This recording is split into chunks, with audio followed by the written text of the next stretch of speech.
violence on January 6th was not limited to just fighting and riot control. In the aftermath of January 6th, 4 police officers who were present that day committed suicide. Yet there were also people who died that day. After the incidents on January 6th, one of the first stories that a lot of the media were reporting was this Officer Sicknick, they reported, had been beaten to death by protesters using, I believe, a fire extinguisher. What was the real story with Officer Sicknick?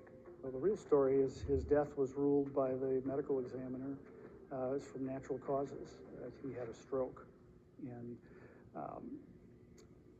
there was no fire extinguisher thrown at his head. But we continue to hear this used even in prosecutions, and our own president over this recent weekend at a commencement said the rioters killed 2 police on January 6th. They're saying 2 police now. Who's the other police officer? We'd have to ask him. But these things just keep being repeated. We've even seen this brought up in court hearings. And a couple of times we've had defense attorneys speak up and say, whoa, wait a minute, that's not true. 4 people died January 6th. They were all Trump supporters. Officer Sicknick died the next day, and his case was not a result of being struck with any object. So just to review then, 5 deaths total from January 6th. Officer Sicknick appeared to die afterwards from health complications. We know Ashley Babbitt was shot and killed. Rosanne Boyland appeared to have died during the incident, although it was ruled as amphetamines. And then 2 individuals who had heart attacks or strokes.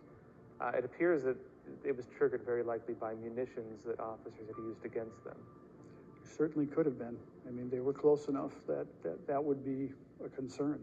The worst thing that happened that day was the execution of Ashley Babbitt at near point blank range by Lieutenant Michael Byrd, who was exonerated in any alleged investigation, and the deaths of 3 other Trump supporters, Benjamin Phillips, Kevin Greeson, and Rosanne Boyland, who died, all 3 of them, very likely due to excessive police force that day. That's another thing the January 6th committee and the DOJ are completely burying, so to speak. U.S. Capitol Police Lieutenant Michael Byrd, who was off to Ashley's left when she climbed into the window. And he was fairly tight into the wall. Would have been difficult to see that he was there. And he has spoken publicly that he warned her, he yelled at her to stop.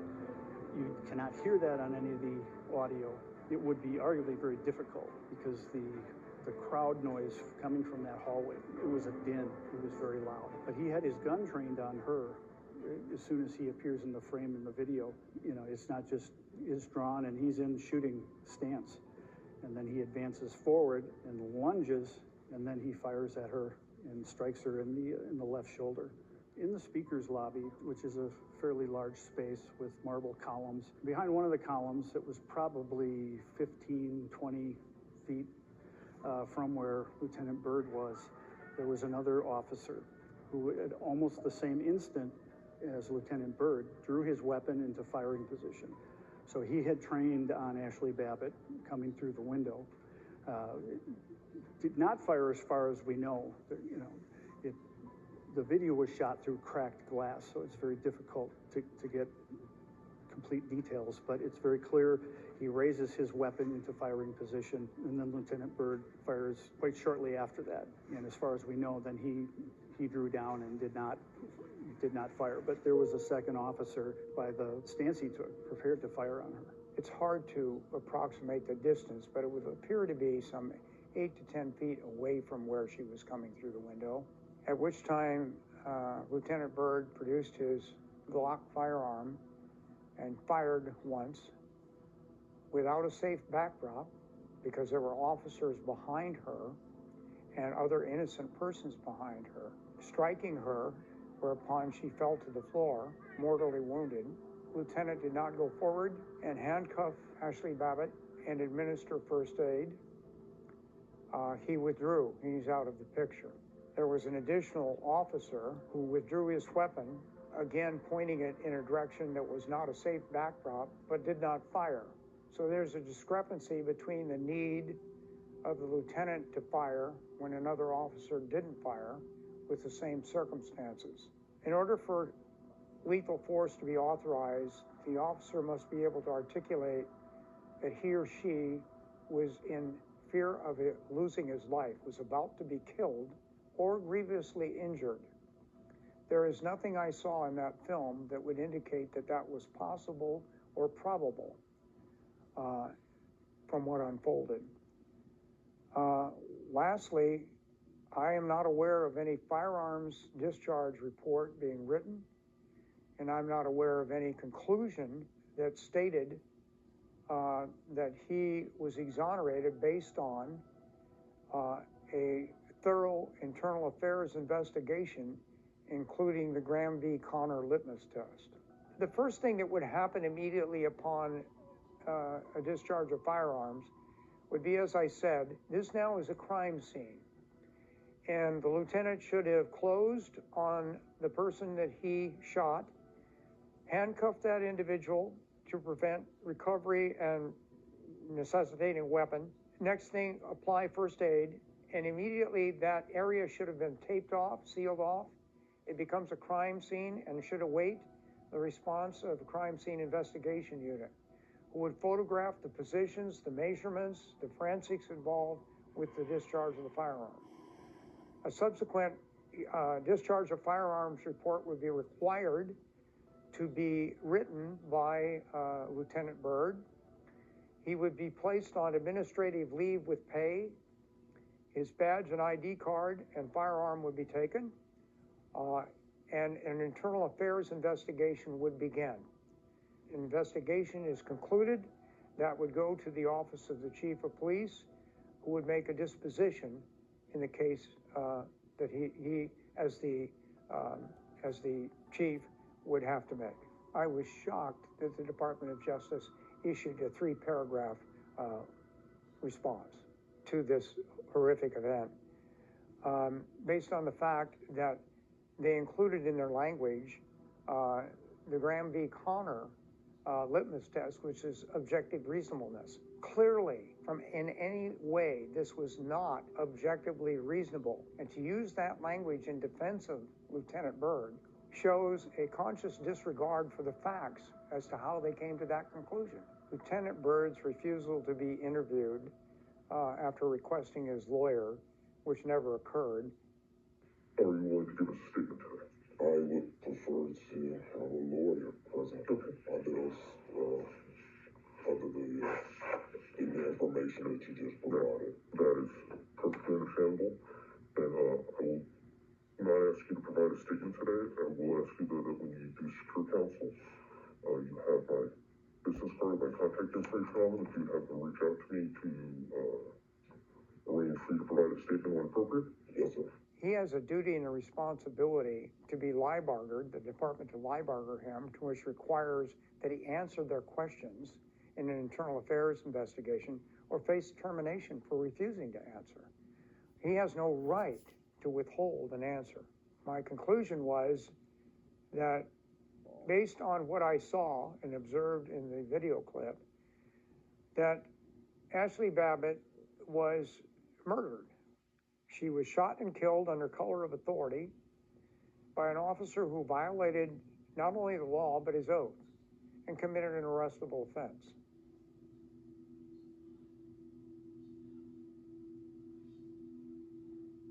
What happened to Ashley Babbitt would not be allowed to happen anywhere else in the country, let alone have the identity, the name of the police officer involved, have his name concealed from the public for months. That just never happens. Another case of the media working with Congress to protect people who, are guilty of a crime. Everyone's seen the video, I think, where Ashley Babbitt was shot, but what's not paid attention to is how she got through this window and exactly what happened. And there are these really suspicious individuals. What is suspicious about these individuals in this scene? Well, the number of them, to begin with, Ashley Babbitt, when she made her way up to the window, she was surrounded by people who fit that definition. In her immediate vicinity surrounding her, there were probably 3 or 4. 3 or 4 suspicious actors and 20 suspicious actors total. Yes. In that room, in that area. And one of them, who was an instigator, Zachary Alam, he was the one bashing the window with a black helmet, and he knocked out several window panes. And Ashley Babbitt kind of had a running spar with him. She was screaming at him to stop. She stepped forward and she punched him in the face. Ashley Babbitt tried to stop this individual then, you're saying? She did. She got after the police officers who were there. Why aren't you stopping this? And she's been portrayed as a rioter, as a seditionist, but it's very clear in the video and the audio that she was very upset and trying to stop what was happening, because they were bashing in the glass in the doors that lead to the speaker's lobby and right onto the House floor. And then when her husband is totally convinced that when she does the punch to Zachary Alam, she had decided that she needed to escape from that hallway, that it had gotten scary, the conditions. The SWAT team was coming up the stairs, and she was afraid of crowded places. So she decided, I have to get out of here. When she climbed up in the window, there were two suspicious actors, one on either side of her. We don't have a clear enough video angle to see if either one of them pushed her up into the window or helped her into the window, but they were in that position on either side of her. And then when she was shot and fell back, again, these same several suspicious actors were right around her when she fell and was laying there. So it raises all sorts of questions. What role did they have? How did they all get there at the same time along with all these other people? Another suspicious point with all this is one of the individuals who breaks this glass is communicating with another one. We can watch them in the video. And then as the SWAT team is moving up the stairs, this individual goes back down the stairs and looks like he's changing his clothes. Zachary Alam did that when he saw Ashley had been shot. He realized it. You can see on the video, he physically responds. He almost jumps back. And the look of horror, he was genuinely terrified.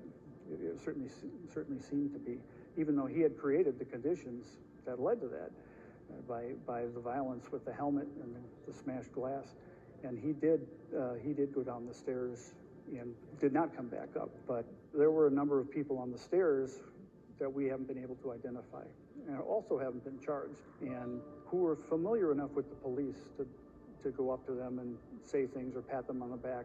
Who they are, we still haven't figured out. But for that many unidentified people to be in a space where there was a fatality like that,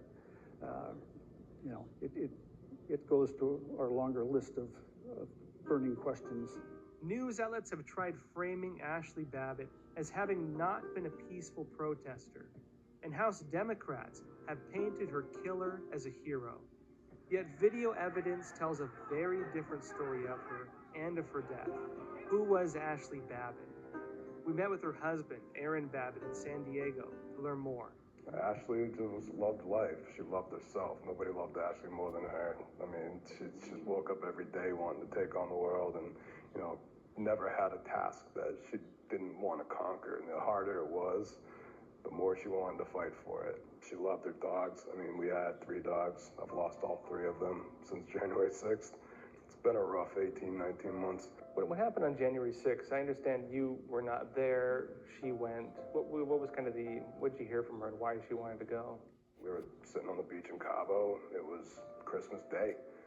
She was looking at her phone and she said President Trump's having a speech January 6th.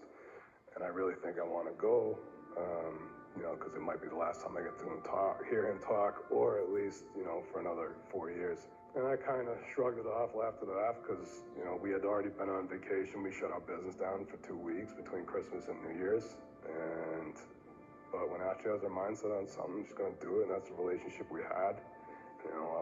We always wanted the other to do what made them happy. Yeah, so why did you decide not to go as well? We have a business. I was not political at that point. The Aaron sitting in front of you on January 5th is completely different Aaron sitting in front of you now. I was just well over politics. That was more her thing. And obviously, I voted and supported for President Trump, and I will again, but it just wasn't my thing. She was having the best day of her life, and you could see that. She put on a Facebook Live video of her walking down the inaugural path on the way to the Capitol, and she specifically says that I just got to see President Trump speak, and I can tell you, as big of a fan she was and a supporter, that she would never leave until he was fully out of sight.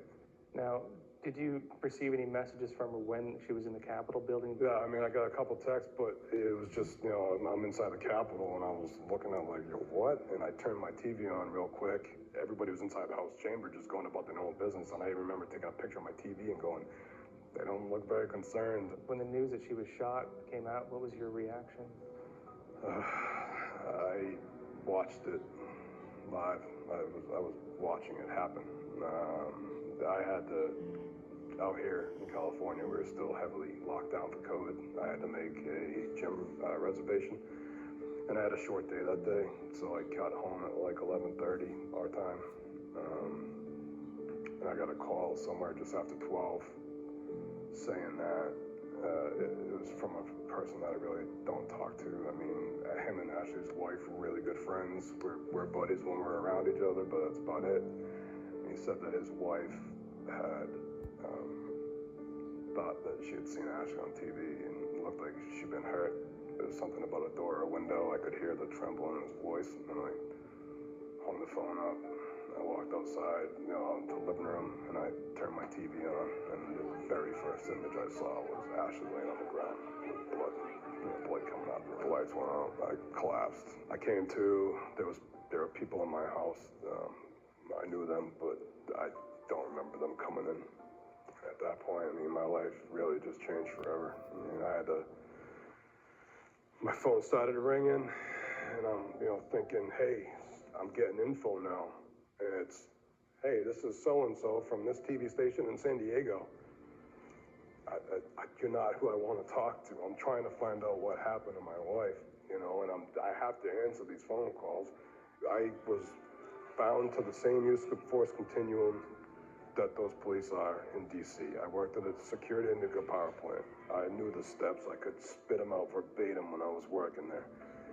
And so I knew that it was a bad shoot. And I knew immediately, like, hey, something really, really bad just happened from what I saw. But it was probably a span of like a month that I was just terrified. I didn't want to watch it again. What I had seen, it just was so traumatic.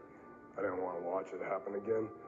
But then I'd like run into random people that I knew, grown men, customers, and they'd just be sobbing on my shoulder. And I'm like, I don't think I've really seen it all in its entirety. So I had to make that jump into basically watching and looking at every picture that no husband should ever have to look at. But I had to, because I had to harden my skin. I had to thicken my skin over it. So I got to the point to where I rip the Band-Aid off every morning. I'll search Ashley's name on Twitter. I'll read all the bad stuff. Whoever wants to put a picture up, I've already seen it. So it's just, I do that, and it got me to the point to where nobody can rock me. Nobody's gonna say it to my face. They're not gonna, it's just how it is. Ashley Babbitt was the only person confirmed to have been killed on January 6th, but another death also has video evidence suggesting that DC Metropolitan Police may have played a role, that of Roseanne Boyland. Roseanne Boyland was part of a crowd that had gathered in the tunnel entrance on the Lower West Terrace. It was one of the entrances to the Capitol, and the police, in trying to drive the people out, unleashed some sort of chemical irritant that appeared to displace the oxygen. The witnesses described feeling that the oxygen had been sucked out of the air and they couldn't breathe. Because people could not draw a breath in, they very quickly went unconscious. And Roseanne was one of the first to fall right at the tunnel entrance. She went down. A number of people who continued to push out landed on top of her. In almost an instant, she was under 5 or 6 people deep. There's a duty on the part of police once they push somebody out of the tunnel, or attempting to push them out of the tunnel, and they fall, to render aid or to get them up and get them out of the tunnel. It's incumbent upon them to do that. The video is quite shocking. It looks like a waterfall going down the steps leading away from this entrance, people just tumbling out. And at that point, the police were pushing. They were pushing everyone out after deploying the gas. And so you had a pile of humanity, and the people at the bottom, of course, were being crushed. And Roseanne was terrified. She was calling out, "Someone help me, someone help me." And another bystander held her hand while she became unconscious. My assessment of the use of gas in a tunnel, a confined space, is as follows. The objective of the use of gas is to disperse or to arrest those who fail to disperse. In a confined space like a tunnel, when you discharge gas, you suck up the oxygen. You cause a panic reaction, which is increased breathing, which ingestion of gas causes pain and problems that cause people to pass out. So Roseanne's trapped under these people. She collapsed when, the air had been sucked out of the room by some kind of chemical irritant. How did the police react to her? The crowd, and many, many people in it, were begging police to help. They were pointing down to Roseanne on the ground, saying, "We have someone down. She needs help, please." One gentleman, "Please save her, please, please." And the reaction was silence. There was no reaction, and if there was any, it was one of the officers kicked a couple of fairly large gentlemen in the hindquarters and kicked them on top of her. So she had more people land on her after that. I saw individuals who were screaming for assistance to be given to her, that she was dying. Please save a life. Those kinds of comments. I saw one individual who was struck with a baton and bleeding, who was screaming for help to be rendered to her, and nothing was forthcoming from law enforcement. The crowd was desperate. It's not fun to watch somebody die, and they knew she was in mortal peril. And when their entreaties were ignored, it turned to anger. Now, we have this video footage of Roseanne Boyland being beaten by police. At what stage did this take place? Well, she had been down possibly 5 minutes, and there was a battle going on at the front of the police line because people appeared to be trying to protect her. And one of the officers, who was just new up to the front of the line, she had just come up, she attacked one of the protesters, or she struck him, in the arm, and struck him again and missed. And then, inexplicably, she turned her physical assault on Roseanne Boyland, who had been unconscious for some time. In analyzing the film, I saw a police officer from DC Metro with a stick, that was a walking stick, strike a downed Roseanne Boyland 3 times. I was horrified, twice in the head and once in the chest. We don't train officers to hit people in the head with a blunt object. It's to be avoided. We teach other targets, arms, legs, things like that. Moreover, we don't teach officers, are not trained to strike a downed person. My conclusion in reviewing the officers' behavior was that they were untrained, they were not properly equipped, they were not properly commanded and supervised, and that they did a reactive, fear-struck, or anger-struck tactics where they punished people rather than arresting or dispersing them. It is definitely a crime that was committed by Officer Morris when she struck the downed person. What she should have done is, again, handcuff the individual and rendered first aid. Yes, it's assault under color of authority with intent to do great bodily harm. She was seriously attempting to injure Roseanne Boyland by striking her when she was in a down position and unconscious.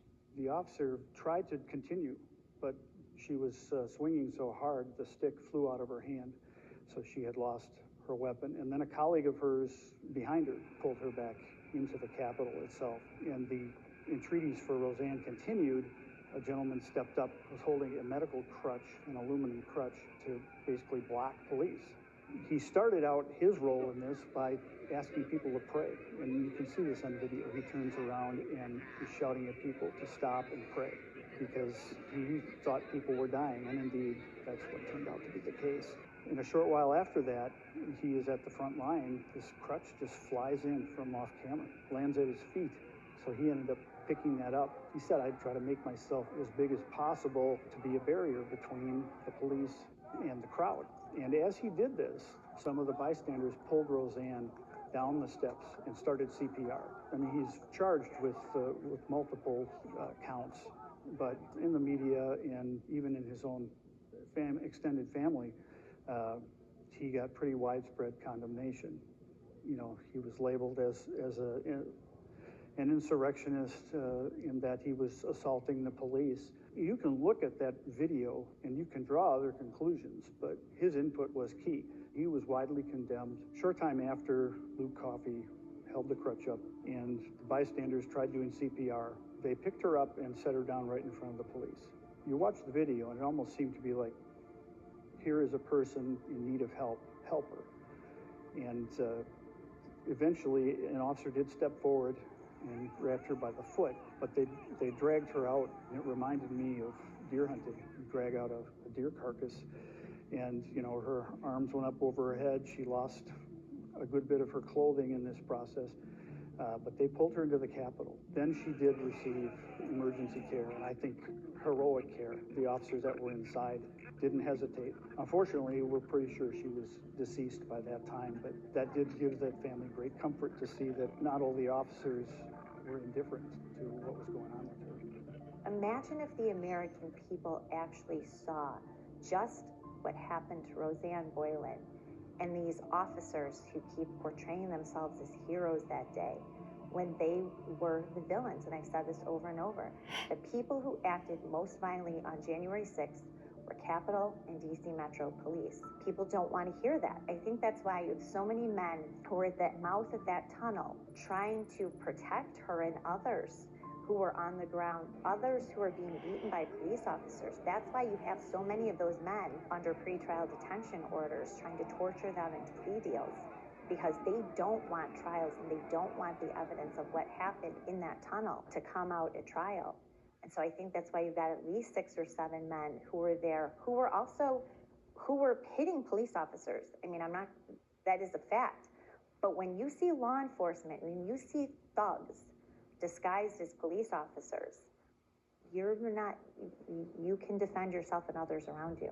And the fact that even the video that most of the public and certainly the media has seen, that they have not questioned why those police officers did not stop what they were doing, clear an area and attempt to resuscitate her, help her, or get her out of that crowd, that they dragged her back through the tunnel, and I've heard descriptions of what she looked like being dragged through that tunnel. Again, that's why they don't want the surveillance video released, right? I mean, you have thousands of hours of it. The DC medical examiner ruled it was accidental and ascribed it to amphetamine intoxication. She had had a prescription for Adderall for ADHD, which she had been on for probably 10 years.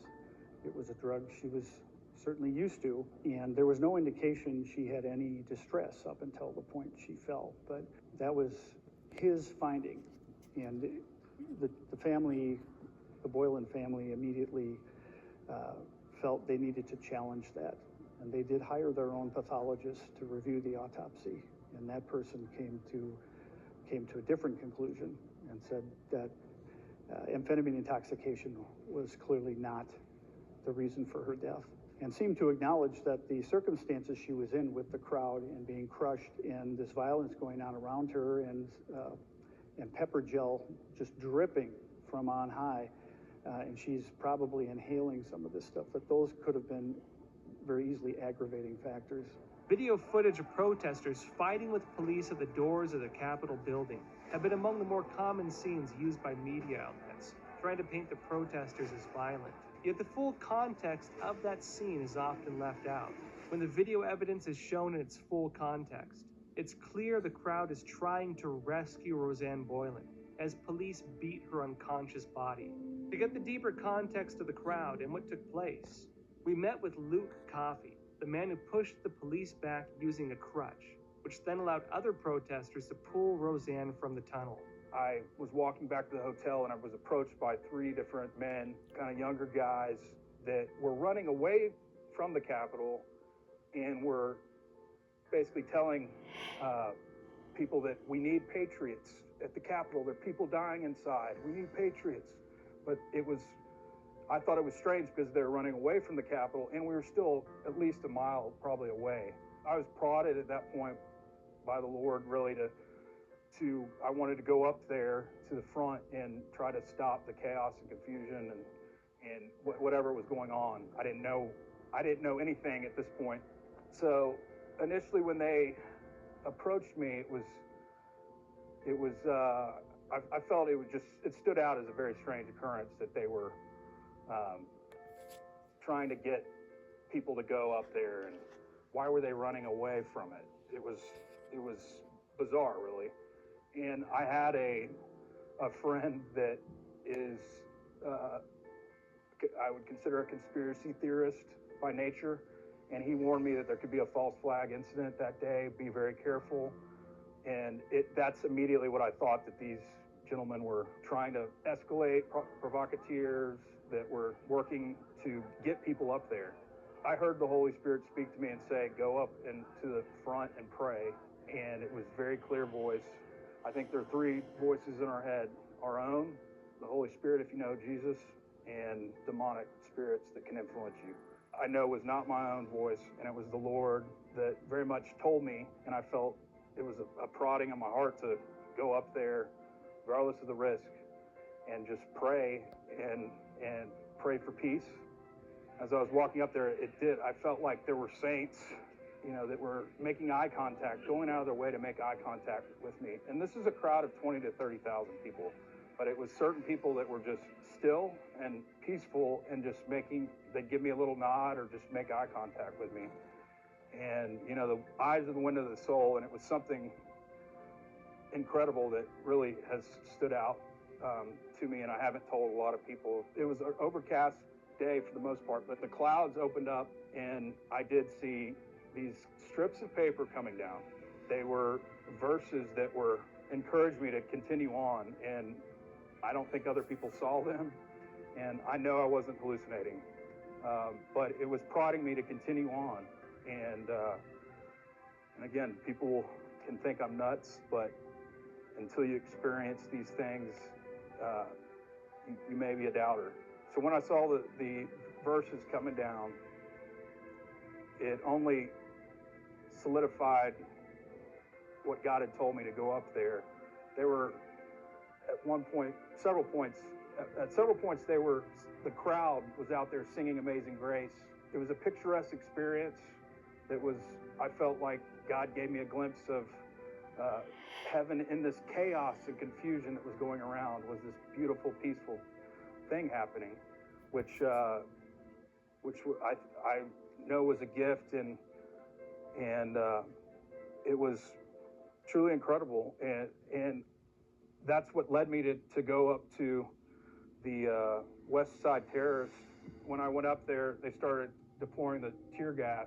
People started falling backwards on top of each other, and were trying to get away because they couldn't breathe from the tear gas. I saw multiple women that I tried to help that were on the bottom of 3 to 4 people piled deep, and I was, with no success, was able to pull them out. So at that point, I went to the crowd and was saying, we got to stop this. We got to pray. Roseanne was one of the people I saw up at the top of the steps that I was trying to help out, along with several other women that were underneath, and people were screaming out that they couldn't breathe, and it was very traumatic. The gas made everybody freak out and caused more chaos, and so everyone had fallen on top of each other, and so I went up to the front telling them, everyone stop and pray, because I really believe people were going to die. I thought people were going to perish underneath that crowd, because it was just jam-packed. People crying out maybe for their last breaths. At that point is where I did hear the voice of the Lord say, Luke, go stand in the gap. And around the same time, these 3 other guys were talking about that we need to do something so this doesn't happen again. So to de-escalate it, to prevent it from happening again. A couple of these guys were like, I don't want to risk going up there. And one said, I got my family to think of. And I said, I'm single, I'll go up there. And so I tried to walk as peacefully and slowly as I could, and go right up to the line of police, and I didn't know how many there were. I did see that they were swinging, and it was violent, and there were people on both sides swinging. And so I said, stop immediately. Stop, guys, we're all Americans, stop. I was immediately sprayed with pepper spray directly to my face and was being hit as well. So I couldn't see well, obviously, but I looked down and happened to see a crutch that I guess had just flown up there and landed at my feet. And so I was prompted to pick it up and put it over my head. The most peaceful thing I could do is make myself big and try to make a wall between both parties. I don't know if it's audible in the recordings, but I said, in the name of Jesus, Lord, please stop this. And then I turned around and said it to the crowd, stop, everyone stop. Then I was hit in the back, which prompted me to turn around and put the crutch in a defensive manner in front of me. It was a fight, I can say it was a fight or flight response to being attacked. And you know, the crutch was never meant to be used in any other way than to defend myself or to peacefully make a stand and then to defend myself. There was a reason, and it wasn't a coincidence. And I don't believe in coincidences. I believe they're fingerprints on our lives, evidence of God's greater plan. And so I wasn't that surprised that that's where Roseanne was. And I just wish more could have been done to save her life. One of the biggest crossroad moments of my life was first experiencing getting hit by a car with the love of my life over my shoulder and her perishing that evening. What I learned from that experience is that God is the author of our lives. He is the great director. He is in control. He's sovereign. He's providential. And God used what was my worst nightmare to really show up and in my life. And so that was the hard. It's weird to say, but it was the greatest moment and the worst moment of my life when I lost her. So to have another woman in my proximity is very, I don't know what to say about it. The FBI reached out and I immediately called them back and told them the story just like I've told you. Told them that I did have contact with the police, but I was very much trying to break it up. And even he said, Mr. Coffey, it looks like you were trying to de-escalate things. He said, you're not a suspect at this point. And for about 14 or 15 days, I was told I was not a suspect. Initially, he said, if they charge you anything, it will be a misdemeanor, disorderly conduct. But he said, they may not charge you at all. You know, it says it looks like you were trying to de-escalate things. So, you know, 10 or 12 days later, he said, Mr. Coffey's not looking good for you. And I said, what do you mean? And he goes, well, we've seen some new evidence and we're going to need you to come in and talk to us. I said, well, let my lawyer talk to you. Didn't have a lawyer at the time, but I quickly got one and hired one and who negotiated what became me turning myself in to the FBI in Dallas. I spent 45 days in a prison down here in Texas, Limestone County. I've had 2 plea deals come in, one of which was 4 to 5 years, pleading guilty to a felony assault with a deadly weapon, the crutch being the deadly weapon. When I met with my lawyers most recently, I was able to go to Midland, Texas, where they are, for several days, and they had a potential plea deal that was similar to another defendant that was 8 to 14 months, but still pleading guilty to a felony assault with a deadly weapon. I just know I feel called to fight for truth, not for just myself, but for other J6ers. The only thing they can do is kill me or put me back in prison, and I'm not scared either way. So I'm ready to do whatever God calls me and whatever He wills it for my life. It's my absolute full intention to go to trial.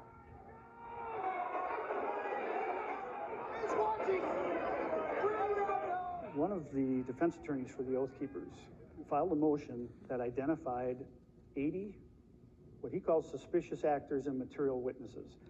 These are people who have not been arrested or charged or even identified. They're only identified by somewhat whimsical hashtags that the Sedition Hunters website assigned to them. And they were present in concentration in certain places where there was trouble, including on the east side at the Columbus Doors.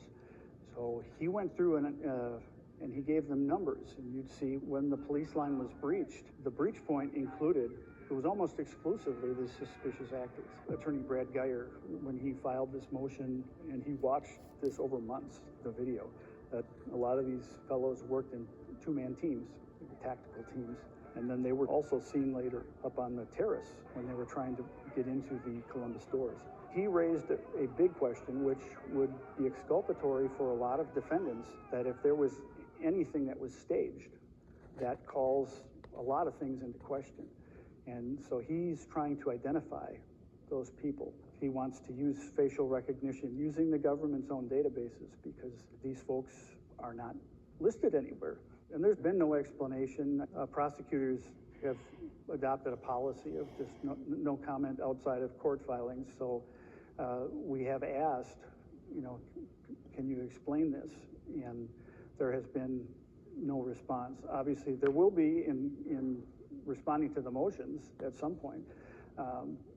So we don't know and how those folks got there, but compared to people who were charged, and some of them very quickly, some on January 7th of 2021, to have people unidentified, and that large a group that don't even have a name, much less be arrested or charged, that strikes me as very unusual. They were in various places. At the first breach point, in a smaller number, on the east steps leading up to the rotunda, a much larger group, and then there were others that were at the location where Ashley Babbitt was shot. Pretty substantial, more than 20 that we've identified. For the most part, people that have not been arrested or even identified. Some of them are listed on the FBI's most wanted site, but we still don't know who they are. One of the most suspicious individuals, one who's shown up in a lot of headlines, is Ray Epps. What happened with Ray Epps? We see him a lot on video from January 5th and 6th. On the night before, he was amidst the Trump supporters and appears to be encouraging people to not just go to the Capitol the next day, but to go into the Capitol.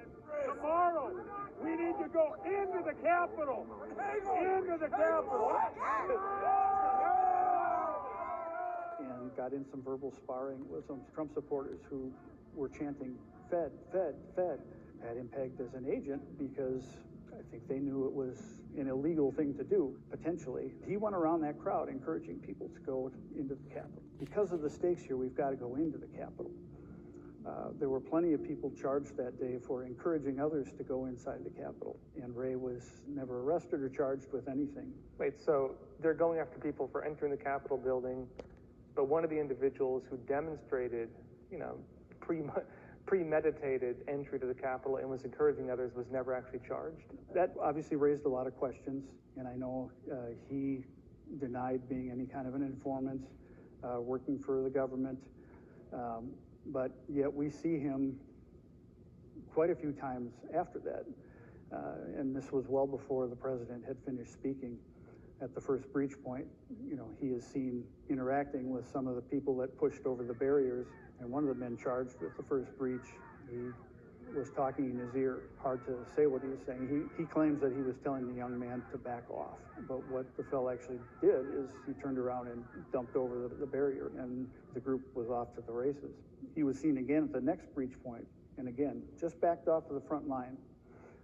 So he clearly had a presence, and the prosecutors have promised to explain and give more information about him. Back in March, they said they would do that. That hasn't happened yet, so it leaves a lot of questions and speculation of what a lot of the defense attorneys are calling suspicious actors.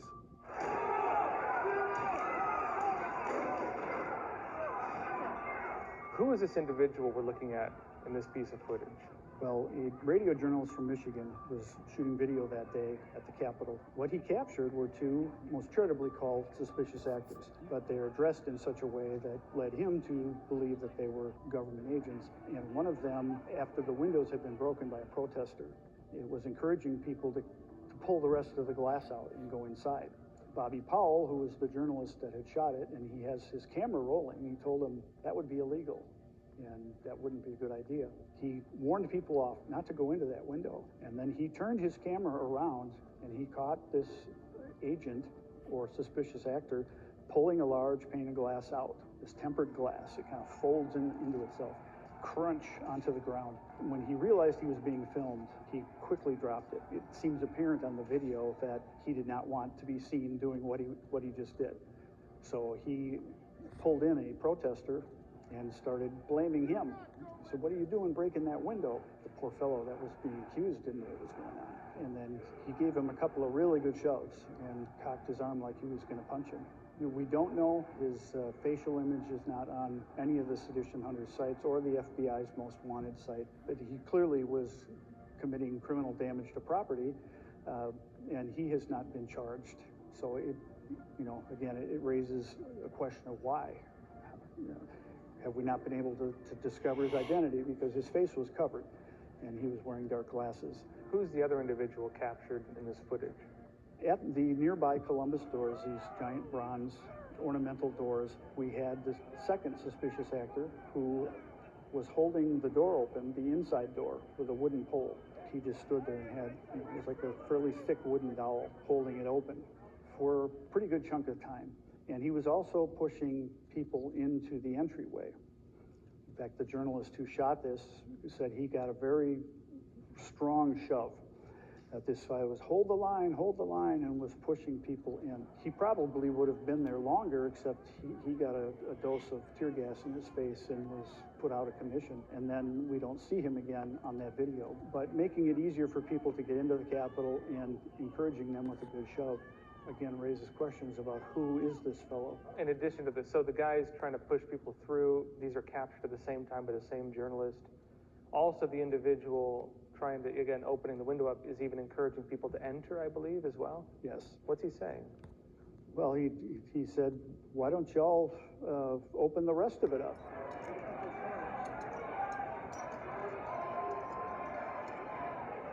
Why don't you guys open up the rest of